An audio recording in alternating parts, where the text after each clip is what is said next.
Why are they so ahead of roofing on this payment stuff? Will people want to reach into their bank account and take $10,000, $20,000 out for a roof? Probably not. Will they want to leverage it? Probably. Just by dropping little nuggets all over the place, you're getting your consumer into the standing point of, I don't have to write a big check because I don't have a big check to write anyway. Hey, I appreciate you joining today. It's the Hook Better Leads podcast. We got Chris Scoville on. Chris, talk to me about what you've been learning this past year. You do a lot of financing for roofing companies. So what have you been learning that you wish all roofers knew about financing? Well, thanks, first of all, for having me. It means the world. I'd like to actually answer that in a different direction, and then we're going to go back to it, if that's okay with you. Okay.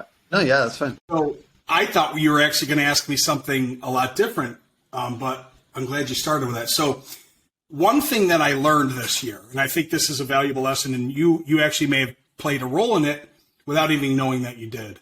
So you had done a podcast with Benny Fish a while back, and you guys were in the office, and you're shooting the shit. And it was interesting because I'm watching the thing, and my name came up. And you guys are like, oh, yeah, Scoville, oh, God. And you know Benny, he's got that really cool, raspy voice, right? Like radio Pittsburgh DJ. Benny Fish, the Fish Man. Get on your roof. You know what I mean? Like, he's just got that cool voice. So you guys were shooting the shit about Scoville. And I was like, oh, cool, they're talking about me. And it was funny because it went a total different direction that I wasn't ready for. It was like, yeah, man, he comes off a little rough sometimes. So did I say that? Oh, no. No. It was really, really good. It was Benny, because Benny's a straight shooter. So I got together with Benny after the call. I'm like, dude, do I really come off like rough? And he's like, well, to be honest with you, man, Scoville, your approach is it sometimes kind of fucking scary. So I was like, well, let's talk about it. So it was just a really good come to Jesus. I looked inside myself and said, man, I'm still me. I'm incredibly authentic. I'm never going to change. I'm a Viking. I'm super competitive, but I've gone about things a little bit differently in the industry. And I think that this might be a good lesson for our audience that's listening to this. Be open, be authentic, be real, but be fucking helpful. Now, and also be competitive. So, like, I'm competitive in the finance industry of what I do, and I take it very seriously. I'm incredibly passionate. Yeah, I will note, you heard this.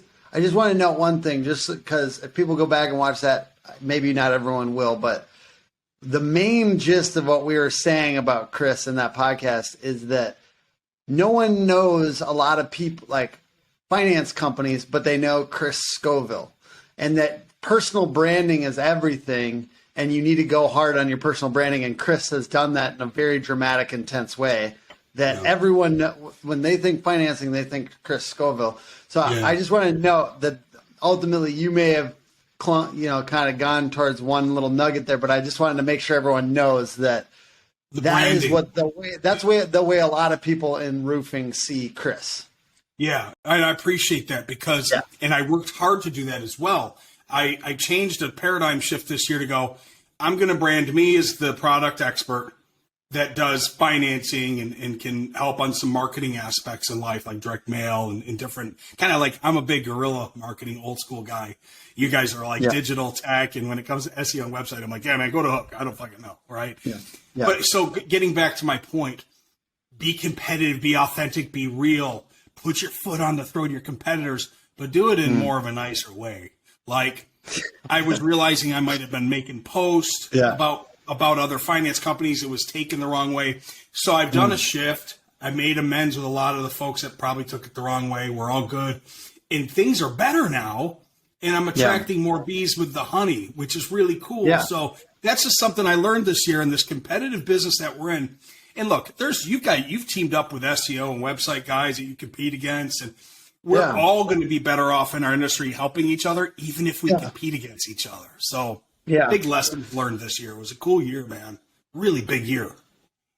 I do believe focusing on your own thing is more important than getting super competitive. It is funny though. Sometimes I'll I'll feel really competitive with with somebody. I'm feeling super competitive, and I'm kind of like maybe even posting about it a little bit. Like I don't know if people know who I'm talking about, but they might.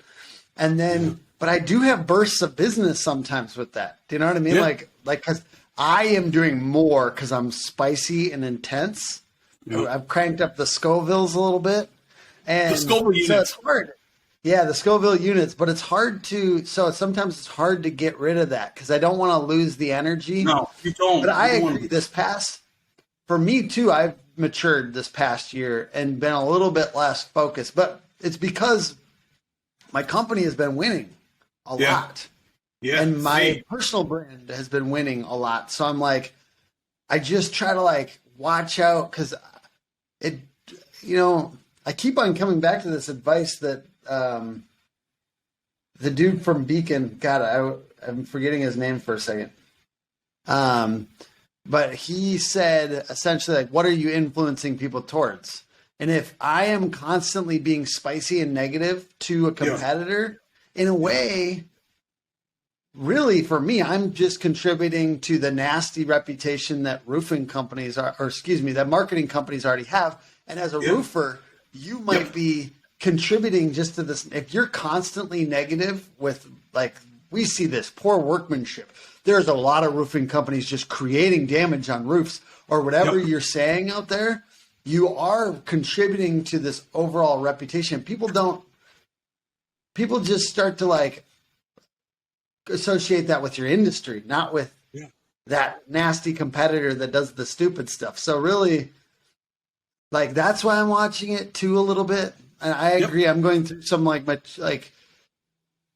painful maturity around that where I can't take as many shots as I used to. I really enjoyed it. It's fun. Yeah. It's fun to be scrappy like that sometimes. Two things, right? Hurt people. And then number two is commission breath stinks. Like you're doing well. You got a great team. You got a great culture. You've got enough business. But you think about these roofers and you think about marketing people and the dynamic of not having enough business. And you get into this point where you're like, what do I got to do? Do I got to get in there and dismantle my competitors? Do I got to take some shots to get business? Yeah. I want to read something real quick here from one of my coaches. His name is Ed Milet. I'm an Arete member. Yeah. And that's awesome. We did a recap the other day, and I just want to read this really quick. I think this will be helpful for everybody because it's on topic as well. Making decisions next year, there's 4 things that we should all think about that we're doing. Before you do something, ask yourself, does this serve me? Does it serve me and my core, my philosophy, my mission, my values? Number 2, is this reasonable? Is it reasonable before I make this post or make this phone call or say this thing? And we can use this in our relationships with our wives and family as well, by the way. Number 3, does this get me to my desired outcome? Ooh, that's a big one. Right? Does what I'm going to do, this post right now, this phone call, these action, these words, is it going to get me to have sex tonight or get to D? Right? And number 4, is this consistent with my values and my standards? So in any business, of course, if we have our shit together, we have our core values and our mission statement, and we try to live by that because, well, it's on the wall and it's on our freaking T-shirts and it's on our website somewhere, which it should be. All right, we should let people know our core values, our mission, our purpose. But are we doing that every day with everything that we do? Right. So it was a great wrap up from Ed, and I'm taking notes feverishly, and I wanted to keep that front and center in my life each day as I make decisions. Should I say this about this company that I compete against? I did it last night. I'm a poster deposter. Do you know what that is? I do it sometimes too. I send it out. I get that adrenaline rush. Like, I said something. And then I'm like, stupid. None of that serves my purpose. None of that is good. None of it were the 4 things I went in and I deleted it. I think so. We're gonna get into things you guys should know about financing and stuff like that here in a second, and how to market and sell it more, and why roofing isn't. We got off tangent. Sorry about that. No. This is good. I want to wrap it up in a second here, and then why roofing isn't doing financing as much as some of the other asset classes like HVAC and stuff like that. But I also want to note, it's funny because I'm now feeling it from other people, because I always thought, like we're the underdog, bro. We're always the underdog. Like Hook Agency will always be the underdog, right? Like, but if you keep on going, you're not always the underdog. And so now there's underdogs under us taking shots at us, and I just see how it feels. You know what I mean? So like, and I'm also noting like, God, I could send you so much business. I could drown you in business, but you want to take shots. You know what I mean? Like, we turned down 8 out of 10 clients, but you want to take shots at us, and I could send you so much business. Don't do that. I send people this, even people taking shots at us. I'm still sending them business right now, but I would send them more if they would stop taking shots, because it's unnecessary, and we're doing our best, and so are you, and like everyone is. I think what people don't understand is that I have a specific client that I work with. Hook has a specific client that they work with, and we can't help everybody, period and paragraph. And it came up yesterday. There was somebody that came to me. They needed a website. They needed SEO. I know who your perfect avatar is because I listen to you and I know your business. This guy wasn't for you, man. I knew where to send him. So, I mean, you gotta play nice. This is a small industry. It's a big industry, but it's really small. It's tough. So. I get it though. It's tough. Just like, you know, our biggest competitors or whatever that we see as like a little bit real competitors. Like, it's hard for a roofing company too to be friends with the guy. You know, sometimes you're friends with like 2 of the guys in your city, and then the other 2 guys just like annoy the shit out of you. So if you haven't tried Signpost, you definitely should. We help answer calls, acting as a backstop to make sure your leads don't get missed. We also help build up your reputation by generating 5-star reviews. Come check us out at signpost.com.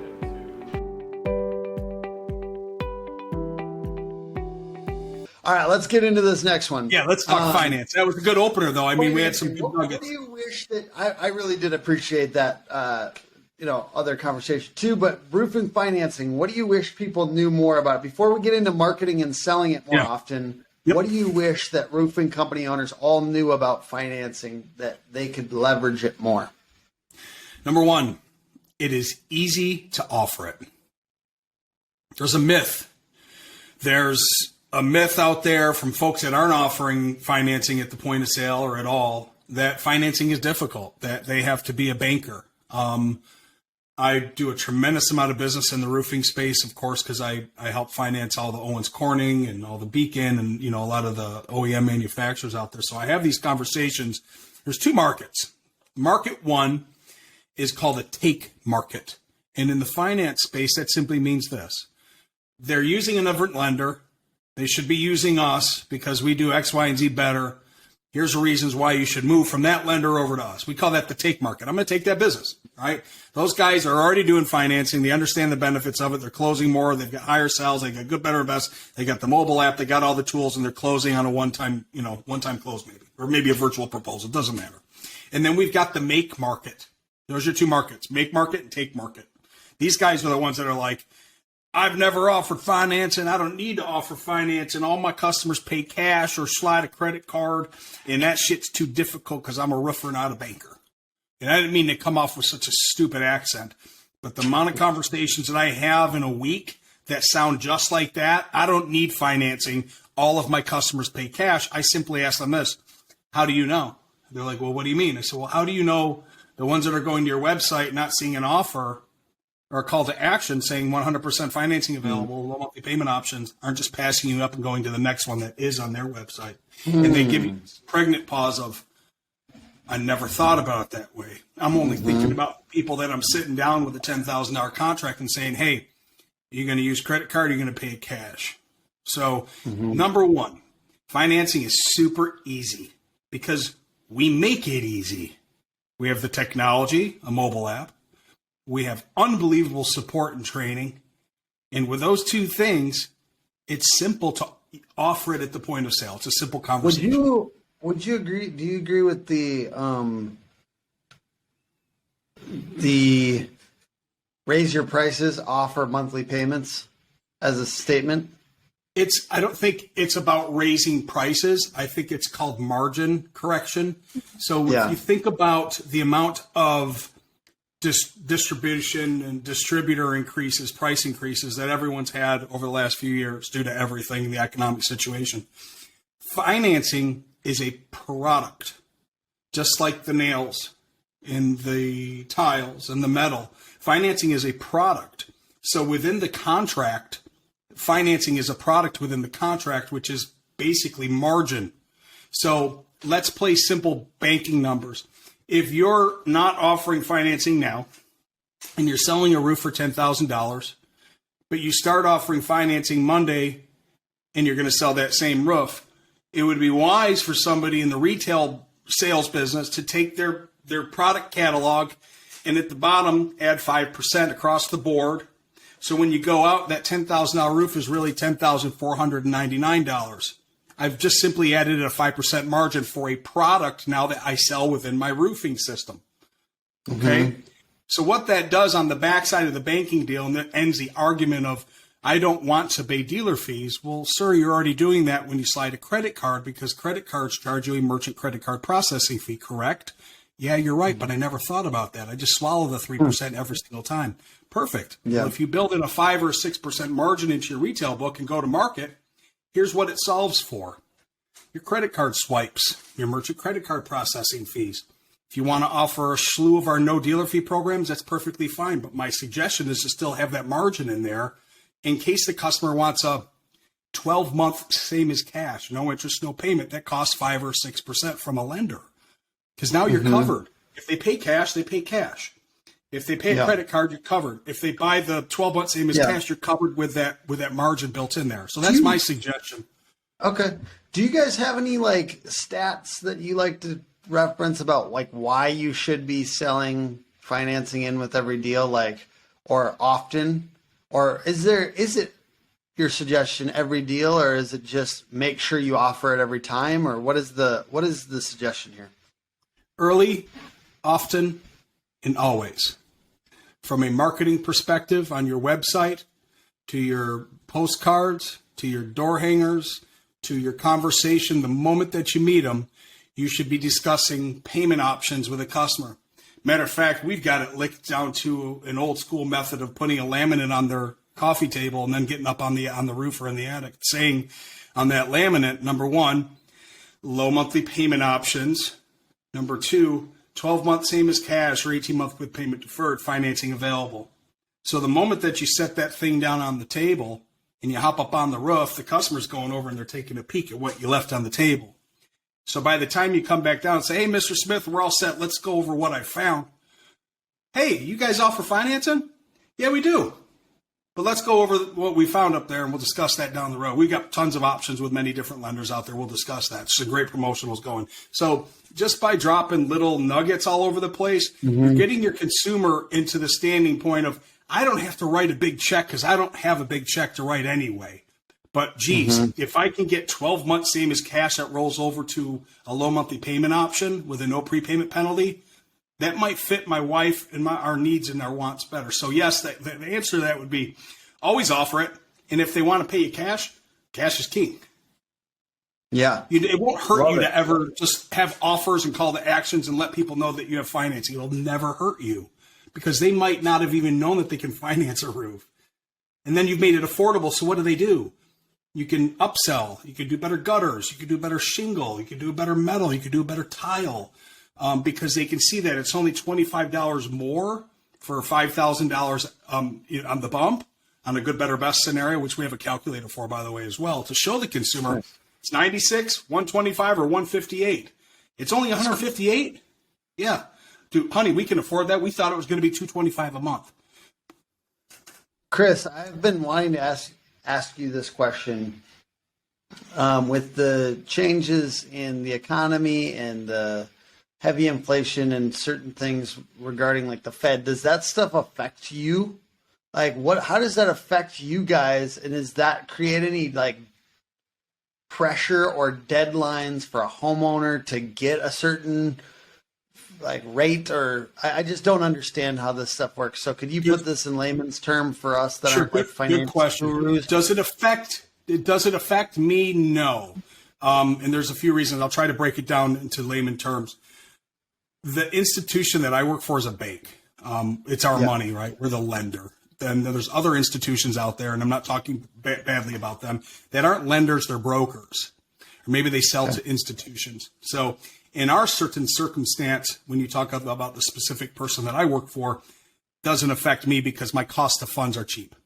It could, though, affect my competitors because their money may be costing them more, thus meaning their program rates might be higher or cost more on a dealer fee than mine because my cost of funds are less.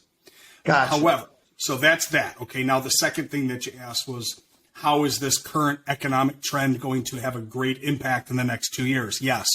The Feds have increased 75 basis points every 3 months, and they just did a 50 basis point increase, and they're going to keep doing it until things stabilize, which they haven't yet. Which means this. Number one, everybody in the home improvement space, get ready to rock and roll. And here's the reason why. Home refis are down. Cash outs are down.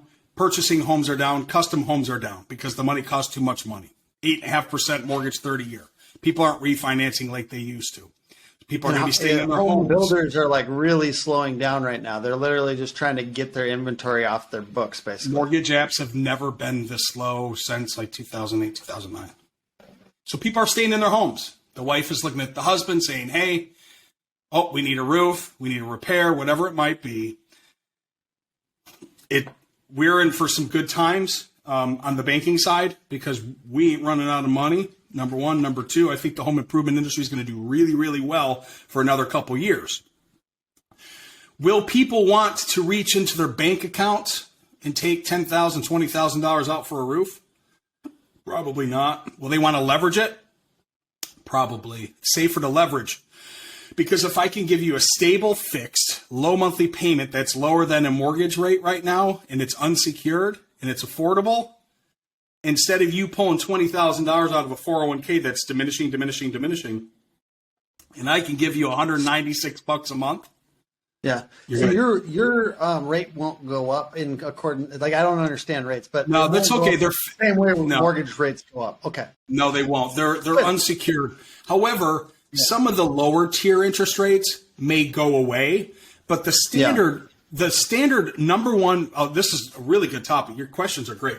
The number one home improvement interest rate and product across all asset classes is a 9.99 120-month fixed unsecured loan with no prepayment penalty. That's for kitchens, baths, flooring, painting, siding, roofs. Not really air conditioners. Air conditioning does things a little bit differently. But as far as remodeling, exterior, interior, and that breaks down to this payment factor. $10,000 on a 10-year costs $132 per month. Super affordable, right? Mm-hmm. With no prepay. So you can pay that thing off whenever you want. So if you get tax money back and you want to just make a big lump sum, pay down the lump sum. You get another one, pay that up, boom, the thing's gone. You don't have to have a prepayment penalty on it. Nice. Awesome. Well, you mentioned they're fixed. They're fixed interest rates. They're unsecured. Yeah. So HELOCs, home equity lines of credit, adjust off of a LIBOR, and the unsecured is a fixed for a term, a 5-year term, a 10-year term, a 15-year term. When it comes down to trying to find business in the winter, when the storm's over, when there's no fresh damage to work, we'll go back to Hail Trace. We'll track down a swath that most contractors haven't had the opportunity to go out and address yet because they're so busy chasing the big storm. As long as we've got a date within reason, we can chase that storm, we can pick up jobs, we can pick up leads. So you mentioned HVAC. I recently my wife decided to get our HVAC replaced and is doing it on payments. Same. Yes. So it's hot in here. Hold on. And they were really aggressive with offering us payments, and my wife was happy to do it. So why are they so ahead of roofing on this payment stuff? And what can we do a little differently in roofing to mirror some of the success that they've had as far as selling more? Because we didn't feel like it was a very big expense. And guess what? We could probably use a new roof. Light years ahead. So the air conditioning industry has always sold units and rebates and programs and offers at the point of sale. It's just how that industry's always been. It's changed a lot. We've had a lot to do with it at our company on how that's changed. They were big on the 5-year equal pay, like the equal pay, right? Take a $10,000 unit in 5 years and pay it off in lump sums and never pay interest. Like that was a big loan for years because it gave people the ability to buy that. Air conditioning is a grudge purchase. A roof is a grudge purchase. We can talk about that in a moment. Yeah. Nobody gets excited. No one gets excited about buying an air conditioner except for me because I have a 5-zone Mitsubishi system. I've got a real fancy one. So I'm excited. I'm proud of it, right? So that's a different story. Mine was $25,000 for my house. So, yeah. Intense. Air conditioning is sold because the person's going to die or the wife's going to get divorced. So at the point of sale, you're going to die because it's so hot or it's so cold, and their wife's ready to kill you, so the sale has to be made. So when a good air conditioning company literally what happened. Yeah, for me, like they'll kill you. They will kill you, or the heat or the cold will kill you. So you're going to sell I always tell roofers, you should have got in the air conditioning business. But anyway, because you're there, you sell it, and then you install it, and you get paid, and you're on to the next one. So here nor there, whatever. I love the air conditioning space. They've always adapted the sales process. It's just smart. And roofers, if Thank you for haven't- doing that ASMR, by the way. I really appreciate it. If you're listening, we've got new microphones. Check out Chris Scoville on Facebook. This is my creepy whisper. No, seriously, this is good. Air conditioning, guys. Look in your market. Go to air conditioning companies' websites and look at what their offers are and their call to actions are. You got a lot to learn there. But of course, you might want to just look at the words, look at the copy, look at how it feels, look how it smells. Go to your top air conditioning companies that you're referring business with now and ask them, hey, what offers are you using? What promotional loans are you using? So it's a good place. Roofers can do the same thing, Tim. They can do the same process. It's the same financing structure. It's just maybe a little bit more. I don't know. But the same sales process for an air conditioner should be the same as a roof because a roof also is a grudge purchase. Unless you're in my neighborhood and you've got a big fancy tile one or you've got a metal one. We don't have shingles. I live on the intercoastal. So like we're in Hurricane Alley. I'm in flood zone. Like I know what you said for grudge purchase, but walk through why you feel like sure. So both of roofing my is a grudge purchases, two of my purchases since I bought this home in 2 years have been grudge purchases. Nothing I'm happy and proud about that I could drive around town with and show off. A grudge purchase is, I can't freaking believe the air conditioner broke on Christmas last year. Call the repair guy right now. He comes over. He's like, dude, this thing's dead. That's a grudge. I don't want this. I have to have it. This sucks. Okay, I'll buy it. Yeah. My roof. Yeah. My roof is a grudge purchase. You ready? My insurance company sent me a letter and said, we are no longer going to insure you because your low slope needs to be replaced. Nobody can see my low slope. So I call my roofing guy and I say, I need you to come over and hook up that Conklin 10-year low slope radiant barrier system. I don't want to do this, but I'm going to have to. It was $10,000. I financed it. I paid it off in 3 months. I could have used money. I'm a cash buyer, but I chose a promotional loan because I didn't want to pay interest and I wanted to pay it back when I wanted to pay it back. That's a psychology, by the way, folks. There's two buyers. There's cash buyers and there's low monthly payment buyers. We'll talk about that in a different training. Grudge purchase 1, air conditioner. Grudge purchase 2 for Chris Scoville this year. Low slope flat Conklin system on my roof. 60% of my roof is low slope. The other 40% is tile. 2 grudge. Yeah. So now, how does financing help with the grudge purchase? So we're saying it's a grudge purchase. How does financing help with that? I didn't want to pull $10,000 out of my bank. I had it, but I didn't want to. I was pissed. I wasn't happy. Yeah. So I was like, I'll just finance it and I'll pay it off in 6 months. I paid it off in 3 and it was done. Yeah. Made me feel better. The psychology of it. I didn't care about paying $10,000. For some people, that might have been a lot. I had the money in the bank. I just didn't want to spend it. So it was easy for me just to use financing at the point of sale because I knew that I was going to pay it off within the 6 months and pay no interest. Maybe I was waiting for a bonus to come in. I can't remember the particular needs other than I feel like I win when I leverage money from a bank. But I'm a different psychology. That's how I buy things. There's people out there that just buy via budget. As long as the payment's under $200, I'm buying this damn thing. And they don't care. They don't have the money in the bank. They need it. They want it. They have to have it. So they have to use financing as a tool to get it. There's 2 different types of psychology.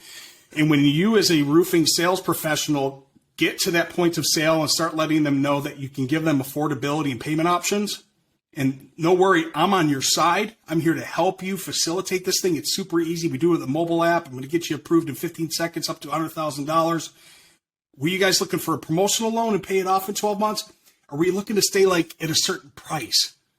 That way I can better figure out. We work with a bunch of different lenders out that have promos and different things out there. I just want to help you. So do you want 12 months same as cash?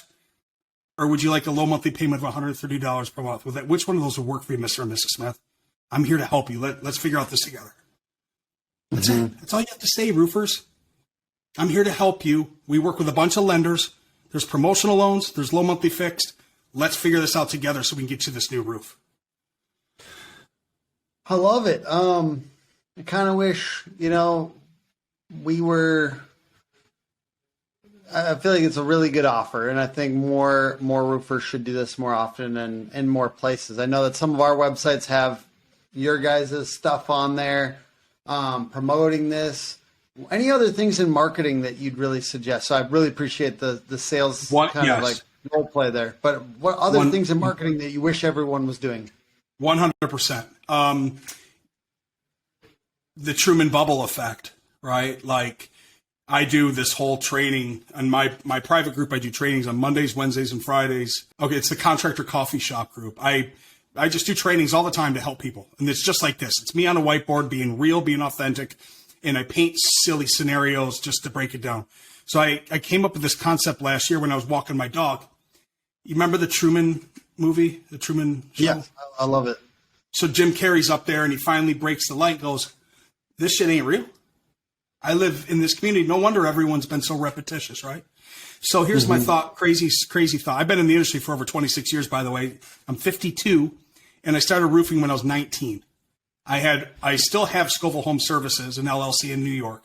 So I've done this. I'm not some guy that came out of college and just talks finance. I've been on the roof. I spin rebar. I bought and sold, and I've been thrown out of the home. I do this shit for a living. This is not a hobby. There. So credibility factor has been set with everybody. The Truman Bubble effect is simply this. You live in a bubble. Within the bubble, there's 2 other roofers. So there's 3 roofers in the bubble. There's 1,000 homes to service. From repairs and replacements. That's it. There's 1,000 homes. How are you, Chris Scoville's Roofing, going to differentiate yourself to win the market share with only 1,000 homes to serve? You're going to go down the list of different things that you can do. You're going to wrap the truck. You're going to be there at every install. You're going to walk it. You're going to establish rapport. You're going to make sure you get a video review, a testimonial, and tell them that you're going to set the expectations up to earn a 5-star review. You're going to do all the necessary things. But how are you going to get the market share? Well, you're going to have www, you're going to have SEO, you're going to have geofence, you're going to have all the technology that Hook does. And then you're going to follow on social media with social media ads all over the place with a pixel or something. But then you're going to hit the doors. Because when you go out and you hit Mrs. Smith, and Mrs. Smith decides not to buy today, which is perfectly fine, you're going to go and hit in 5x5x10 the homes. So you're going to take your door hangers that have an offer saying affordable low monthly fixed payments available, 100% financing, scan this QR code, which pushes back to your Hook website or your landing page to help them connect, convert, and close. So if you've got 3 reps working 1,000 homes and they're out there visiting 3 homes a day, do the multiplying factor. 20 times 3 reps is a lot of homes. You're eventually going to win the market because you've set yourself up as a differentiator. Your offer is that of 100% financing available. Scan the QR code, pushes to a video saying, hey, we were in your neighborhood today. We're helping people out. It doesn't matter if you want a repair or replacement. We have low monthly payment options, like 12 months same as cash. Or if you're looking for affordable fix, we've got that too. Give me a call. I'm with Chris's Roofing, and I'm here to serve you and help protect your home and your family. Setting up yourself as a differentiator within those 1,000 homes and doing the little things that matter will help you capture and keep that market share and retain it. Now, we're in the Truman Bubble, and we own it now because we're doing all these things. We've gone down the checklist. Our guys are selling. We're offering financing. We've got great offers. We do a great follow-up. We have a great warranty. Our trucks are wrapped. We're putting the yard sign in. We're doing all of the necessary, and then we're doing a walkthrough at the end. We're getting the review, the testimonial. We're plugging that into the Google and the Yelp. So now you go, I've captured the bubble. I own 80% of the market share. Those other 2 guys suck. They've got to split the other 10. 80-20 rule. Now you step out of your bubble, folks, and you go to your next zip code. and you do the same thing and you dominate there. And then once you've dominated that with your 3 sales reps, you go to the next zip code. And I think you talked about this the other day, that Benny markets towards us around a school area. It's the same concept in the Truman bubble is if you can shrink it down and go, I own 33441 because I've done all of these organic methods. I've done the SEO, the website. I'm running social ads. I've got the Google thing figured out. And then I've got the guerrilla marketing tactics of postcards. I've got the QR code. I've got the landing page that help connect, convert, and close. I'm offering financing at the point of sale and on my website. They can do it directly to it if they don't want to do it face-to-face. There's just a checklist, guys. And if you get that checklist and you're doing it, you can own your zip code. You can own the market. But you shouldn't spread out to all the different zip codes. You should take your Truman bubble, get really good in one, and then replicate the system in the process in the next one, and then the next one, and the next one. And then by then you'll own the county. I love it. I want to make sure that we cover any other last tips here for offering financing through marketing more often. So anything else that you wish you could tell everybody to do? Because I hope, a couple hundred people watch this and get that experience of like, I should also do this, this, and this for. Yeah, I think you ready? This is a really difficult one. Take action. Stop thinking about it. Do it. Pick up the phone and call me. Pick up the phone and call one of my competitors. Have a consultation. Nobody's selling you financing, guys. I don't care if you think we are or not. We're going to do $5 billion this year with or without you. I want to help your business grow and you dominate your Truman bubble. But just have a conversation and be open and be honest about what you're doing. So when I talk to somebody that's a roofer, one of my first questions is this. Are you looking to do retail or are you in storm restoration? And they go, well, we're in storm restoration, but man, we really want a better portfolio. So we're thinking about doing more retail. Great. Let me tell you how I can help you do that. And then it's just a consultation. I ask them, how long you been in business? What distributors? What's your OEM? How many sales reps do you have? What's your average ticket price? Are your competitors offering financing now? What's your call to action? What's your offer? What's your warranty? I want to know their business inside and out so I can better serve them. That's because I've been in it for 25 plus years. A lot of new guys that come out of the tech finance industry might not have the same consultation that I have, but I want to know who my customer is. Like when I met Benny, I helped Benny out with finance, and it was the same thing with him, man. Dude, tell me about your business, Benny. I was like, dude, you're a baller. You know what I mean? Like, this is cool. I can't believe that we just met. And I got to know his business. We got to know each other, and I developed some programs and plans. Well, that's another good point. Don't get scared of the matrix that a lender sends you guys. They're going to send you a sheet of like 75 programs. In the roofing industry, we're going to use 4 or 5. And that's it. So when I go back to where we started this thing, financing is easy if you're dealing with the right people that train you properly to how to sell it. It's so easy. You got a mobile app, you scan a driver's license, they get approved in 15 seconds, they e-sign, you do the building, you finish it, and you get paid. Dig it. I dig it. Do you want to what do you want to direct people to at the end of this? I'll leave it open for you to kind of send them off to wherever if they want to check. It's funny. In my group, I train people. Always have a call to action, right? Always have an offer. Yeah. I don't have an offer. This is a podcast. This is just a nice conversation. Hopefully, people learn here. My name is Christopher Scoville on Facebook. You can come to the Contractor Coffee Shop group. We are a tight-knit group in there. Nobody spams because I am the admin and I control what is posted in there and what's not. So you won't be spammed in the Contractor Coffee Shop. And then you can reach out to me directly at Christopher.Scoville and Facebook. That's the easiest way to get a hold of me.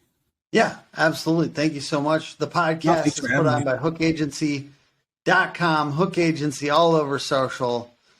I needed somebody on financing to really illuminate the topic for me. I certainly think that this is something that I need to learn more about. So thank you. Thank you. I really appreciate you having me, brother.